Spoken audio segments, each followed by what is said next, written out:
আজকে বড় কষ্ট এটাই, বেঈমান কাফেররা জাল বিছুচ্ছে, আপনি ভেসে ভেসে ভেসে ভেসে জালের ভেতরে ঢুকে যাচ্ছেন। কেন? তাদের আখলাককে নিজের আখলাক মনে করেছেন। তার এক নম্বর মূল কারণ হচ্ছে উলামা থেকে বিচ্ছিন্ন, কোরআন হাদিস থেকে সম্পর্ক দূর করা, দুনিয়ার দিকে দূরে সরে দুনিয়ার সাথে টাচে চলে যাওয়া, এটাই হচ্ছে কারণ। তা না হলে আল্লাহ রাব্বুল আলামিন এমন কোরআন দিয়েছেন, আল্লাহর কসম করে বলছি, পৃথিবীর শুরু থেকে শেষ পর্যন্ত পুরো বায়োডাটা আল্লাহ কোরআনে ভরে দিয়েছে। যেটা চাইবেন, যতগুলো যুগ আসবে, যতগুলো যুগেতে যতগুলো পাপ আসবে, প্রত্যেকটা পাপকে ট্যাকেল দেওয়ার জন্য কোরআন রেডি হয়ে দাঁড়িয়ে আছে। কোরআন স্ট্যান্ড আছে, কোরআন আর নবীজির হাদিস তাদেরকে ট্যাকেল দেওয়ার জন্য রুখে দাঁড়িয়ে আছে, কেউ কিচ্ছু করতে পারবে না। যারা বলছে ইসলাম কো মিটা দেंगे, আসামের মুখ্যমন্ত্রী হিমন্ত বিশ্ব শর্মাজি मीडिया सामने বলেছেন, ये इस्लाम को मिटाना मेरा लक्ष्य है, इस्लाम को मिटा देंगे, हिंदुस्तान के माटी से मिट्टी से नहीं, दुनिया से इस्लाम मिट जाना चाहिए। तुम तो दूर, तुम्हारा जितना भी नस्ल है सब भी आ जाएंगे। तो अल्लाह की कसम, कुरान के एक जेर जबर को तुम मिटा नहीं सकते। जोर बोलो सुभान अल्लाह। मुसलमान कलमार উপরে দাঁড়িয়ে যান, বেঈমানের চাকা বেঈমানের উপর থেকে আল্লাহ ঘুরিয়ে দেবে, এর মধ্যে কোনো সন্দেহ নেই। 313 জন সাহাবী একদিকে, 1000-এর বেশি বেঈমান কাফের একদিকে। আল্লাহ তাআলা খালি আল্লাহর উপরে বিশ্বাস আনার কারণে আল্লাহ তাআলা বেঈমান কাফের থেকে পরাজিত করে সাহাবীদেরকে জয়লাভ করিয়েছেন। তার কারণ একটাই, তারা নবীজি সাল্লাল্লাহু আলাইহি সাল্লামের আদর্শের উপরে টিকে ছিল, হকের উপরে টিকে ছিল, তাদের মানহাজ ঠিক ছিল, তাদের চলার পথ ঠিক ছিল। আজকে আমাদের কাছে এত বড় বিপদ আসার কারণ, না আমাদের দিন ঠিক আছে, না মানহাজ ঠিক আছে, না চলার পথ ঠিক আছে। বেঈমান কাফেরের আখলাক আর চরিত্রকে তুমি নিজের চরিত্র মনে করেছো। আজ পর্যন্ত আমার আব্বাজির 78 বছর বয়স হলো, কেউ কোনোদিন আমার আব্বাজিকে জিজ্ঞেস করতে আসেনি যে হুজুর হুজুর প্রসাদ খাওয়া যাবে কিনা। আজকে মুসলমান এতটা নিচে নেমেছে, আমাদের মতো মৌলবীদিকে জিজ্ঞেস করে হুজুর হুজুর প্রসাদ খাওয়া যাবে কিনা। তাদেরকে কত উত্তর দেব? কোরআন যদি তোমার বাড়িতে থাকে, মানে কোরআন গিয়ে পড়বে সূরা বাকারায় আল্লাহ তাআলা স্পষ্ট বলে দিয়েছে, আমি ব্যতীত কার নামে উৎসর্গ করা হলে সেটা তোমাদের জন্য বৈধ নয়, ওটা সম্পূর্ণ অবৈধ। তোমাদের জন্য হারাম করার দেয়া হয়েছে, মরা প্রাণীর মাংস হারাম করার দেয়া হয়েছে, শুয়োরের মাংস। আল্লাহ তাআলা কোরআনে শুনে রেখে দেন, যারা মাজারের পড়া মুরগি খায়, মাজারের দিয়া ছাগল খায়, আল্লাহ তাআলা ওই মাংসগুলো কার সাথে তুলনা করলেন? শুয়োরের মাংসের সঙ্গে আল্লাহ তুলনা করলেন।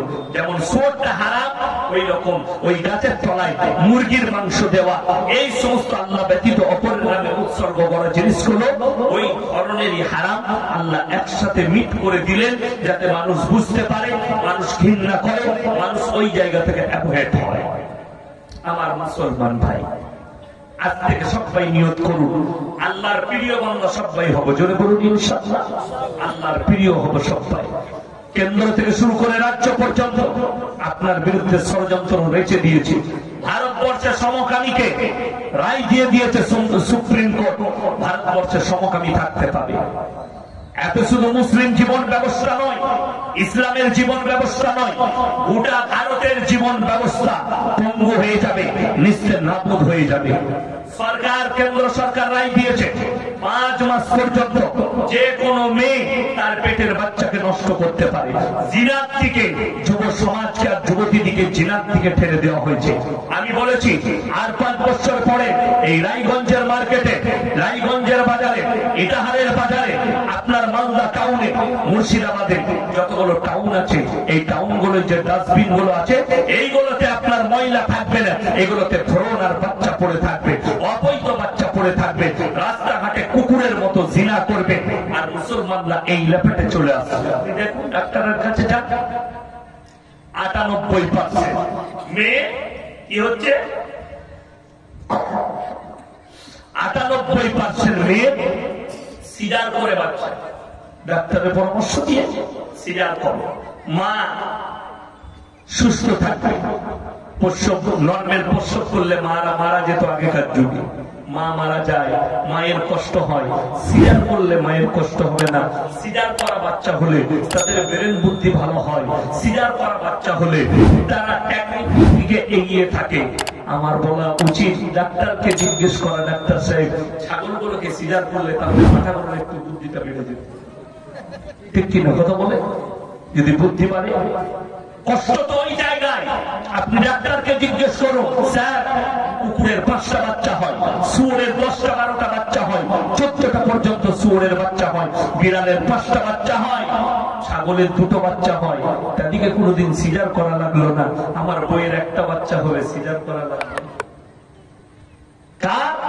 বেঈমান কাফেরদের আখলাক আমাদের উপরে ভিড়ে দিয়েছে। কেন এটা হলো?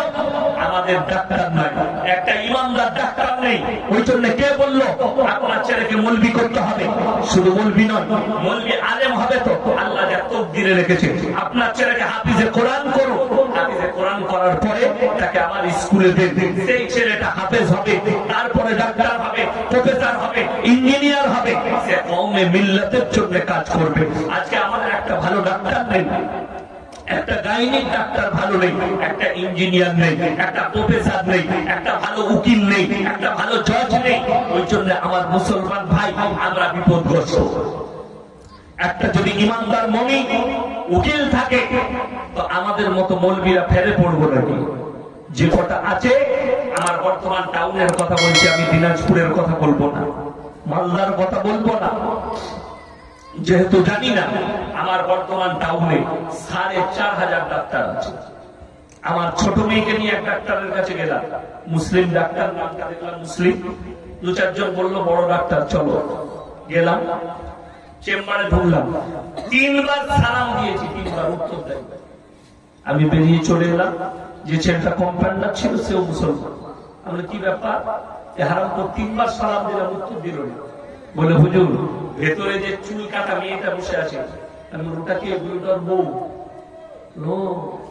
তাহলে মন্ত্রী বসে আছে বলে উত্তর দিতে পারে না।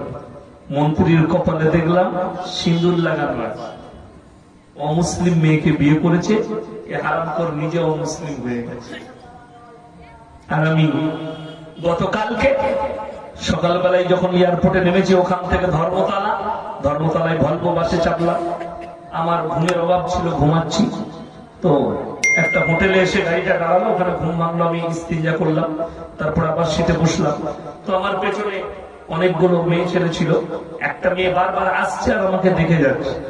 শেষকালে না থাকতে পেরে বলে, স্যার একটা কথা বলবো। হুজুর কি হয়েছে? আপনি ইয়াসিন সাহেব না? আমি বলছি। বললে আমি অনেক বড় আপনার ফ্যান, আমি জলসা শুনি আপনার। আমি কিন্তু মুসলিমদের মেয়ে একটা মুসলিম ছেলেকে বিয়ে করে ঈমান এনেছি। জোরে বলুন সুবহানাল্লাহ। সে ঈমান আনলো, আর এই হারামখোর ডাক্তার কি করবে?